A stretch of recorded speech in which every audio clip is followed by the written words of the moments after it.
Waschmaschinen brauchen viel Wasser und Strom. Nicht alle. DryWash von Sibo ist die erste Trockenwaschmaschine. Sie legen die Wäsche wie gewohnt in die Trommel.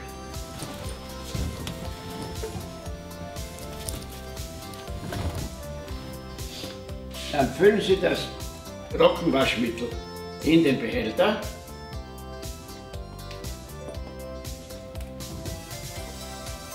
Und legen ihn zur Wäsche.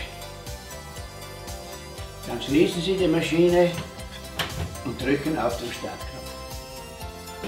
Nun verteilt sich das Waschmittel in der Wäsche und reinigt diese schonend. Über den Staubsaugeranschluss werden je nach Bedarf 1- bis 2-mal pro Monat die Verunreinigungen mit einem handelsüblichen Staubsauger abgesaugt. Anschließend entnehmen Sie die saubere Wäsche und anscheinend haben Sie zu viel Waschpulver verwendet.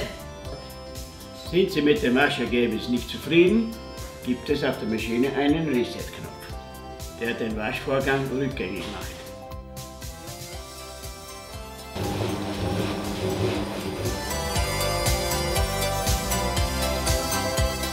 DryWash gibt es im Elektrofachhandel oder überall, wo Sie dieses Zeichen sehen.